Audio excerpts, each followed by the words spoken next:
Hey there, Brian. Hope you're enjoying your snow day today. This video lesson, one big thing, there's no handout going on with this video, so it'll just be the video. One big thing to talk about, which is rock guitar secrets. This thing's awesome. This book is like a desert island book for me. I draw upon it a lot from teaching in my lessons. It's not the only book I use. I use a lot of different books and things I picked up over the years of teaching people. But this is a great, like, if you had to pick like one thing to, one book to study from, this is the one I would start with right here. He says one really important thing in the beginning of the book, which is nothing hinders progress more than overload. And I think we found this out before. If you try to learn all the pentatonic boxes across the fretboard, as you found out, you learn nothing really. I mean, you have to be able to do it instantaneously.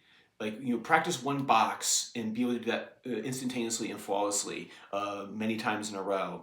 Do a bunch of sequence patterns with it, incorporate string bends with it, and then move on. Then once you get bored of that position, then you move on to the next one. You do the same procedure and you rinse and repeat. My experience of doing this with people over 20-something years is that it takes years to get through, like, even a small portion of this, right? I've had students in my studio for 10 years, man, and they aren't through this. I'm not through this yet, right? I'm still working through this book. There's stuff in here I haven't studied yet just because I haven't been on this earth long enough.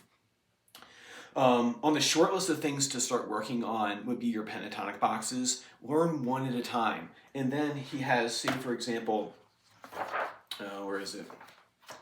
Pentatonic boxes.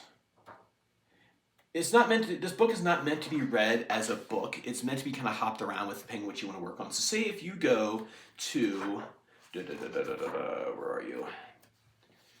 Pentatonic scales is page 18, right? Start there.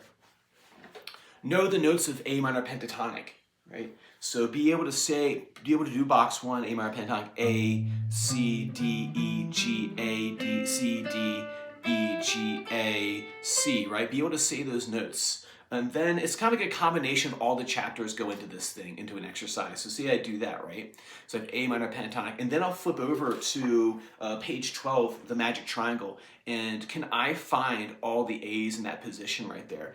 A, A, A, A, A, A, A, because if you're trying to improvise and you want to sound musical, you have to land on the home bass note. Otherwise, it'll sound kind of like Guitar Center playing, which is like aimless soloing. And then you would combine that with the exercise in what was it, on page 20 he has the note sequences, right? So you would combine the pentatonic scale with the magic triangle targeting A, and then doing it with groups of three. So you do from A, 1, 2, 3, 1, 2, 3, 1, 2, 3, 1, 2, 3. There I did one octave and I found the A's and I targeted those A's. So what I did there was I took the pentatonic box one, I went back to magic triangle, and then the technical exercises on the next page, and then I combined them all together. My job as a teacher is to parse this out in digestible portions for a student without them feeling overloaded. That goes back to what he was saying before in the beginning of this book is overloading hinders your progress, right? That exercise that I just gave you there, and then a student would practice that for a couple weeks until they got good at it, and then go, okay, let's go over to chapter, chapter 4 on page 33, string bends, and like, okay, let's work on whole step and half step targeting notes. So we're gonna find that A right here from Magic Triangle Root 5, right, and go, oh, wait a minute, that G right there is a whole step below the A. So what I'll do is I'll practice string bending whole steps. And then that whole technique of a string bend right here, he talks about it. He talks about it on page 19. He puts into prose on how to do a string bend. That might be several weeks of practice right there, working on string bends, making sure you're hitting that, accurately hitting that pitch.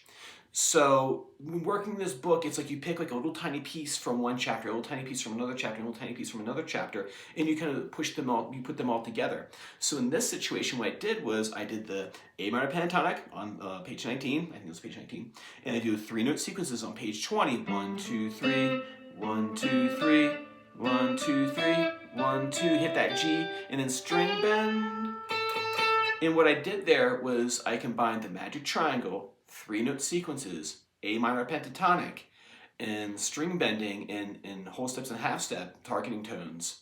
And then I made a little exercise out of it. So it's not just a matter of like, okay, you work on this chapter and then work on this chapter and then work on this chapter. You take little pieces of each chapter and kind of stick them together. Now, that's like I said before, that's my job, is to be able to take that overload of information that is, you can spend your whole life on this, man, and then break it into digestible little exercises for my students to do. That's why in a lesson I'll go, okay, work on your magic. And this is all for nuts and bolts students. I wouldn't give this to someone who just wanted to play riffs for fun. If you want to play riffs for fun, as long as you can play the whole song, I don't mind. Some people don't want to know any of this stuff, and then some people want to know a lot of this stuff. Like, they want to know all of it. So then what I would do is, okay, I would get those concepts and go, okay, now we need to go to a jam tune, because no one wants to hear you just play 3-note sequences, A minor, pentatonic, and string bend, right? It has to be over a song. So then you have to find songs that use these concepts, right? So say for the key of, for A minor, once a student understands relative major, relative minor, then we go, okay, let's do a jam tune. Let's do Magnolia by there's a cover by John Mayer and Eric Clapton. The original writer escapes my memory right now. But like, you would practice going,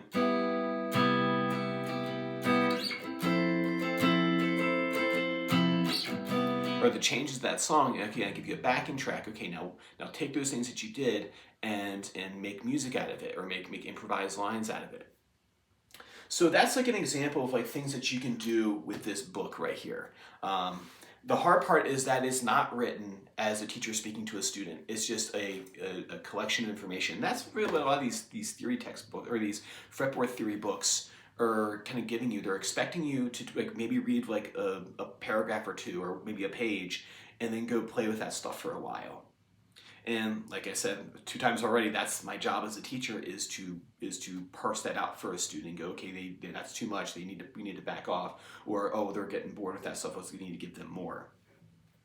So that's what I would do, just off the top of my head, of how you would approach this, is just take a couple concepts and then combine them. And it's really endless, all the things you can do in here.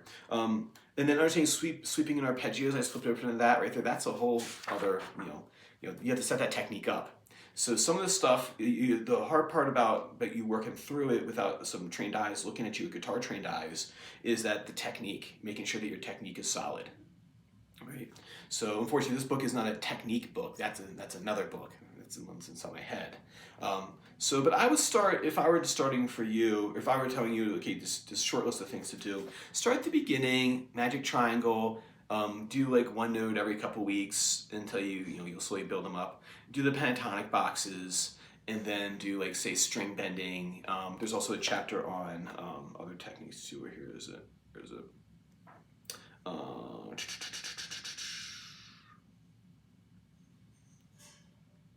legato. So say legato hammer-ons, pull-off slides. That's another important chapter. Chapter 8, page 71. That'd be on the short list of things that I would practice, right? But like I said, the without someone watching your technique, that's the tricky thing. That's why people come to me, is because they hit a wall with their technique and they can't get past something. So say, for example, working on hammer-ons and pull-offs, you might want to practice, say, A minor pentatonic, right? Doing my hammer-ons and pull-offs, slides, and then incorporating those into your 3-note sequence. So you do like 1, 2, 3, 1, 2, 3. Since I'm targeting C, I would hit that C right there. Right. And then, like I said before, you have to have all this stuff. You have to use this stuff in a musical situation. That's what I've done too. Is I have a collection of jam tunes that I do with this stuff. So say if a student had practiced A minor pentatonic and they had that box 1, the next step we transpose it to E minor pentatonic. And a great jam song for that is Down by the River by Neil Young. It's just simply just like,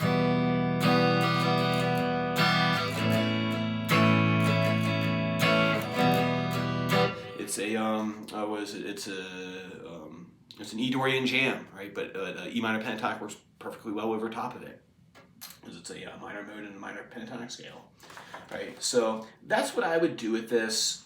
Chapters I would focus on,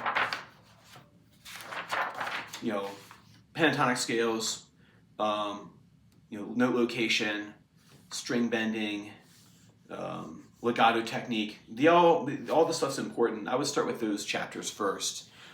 And then when you get those down, then you move on to major scales, and then some work on alternate picking, things like that. So just pick like one small thing in it to work on at a time. Don't try to do the whole shebang all in one go, or try to work on everything, because you won't get very far. So awesome, man. Hopefully that's helpful for you to tackle this book. We'll talk more about that next week in a practice approach that we can set up with it. So awesome, man. Let me know if you have any questions, and I'll see you next week. Bye.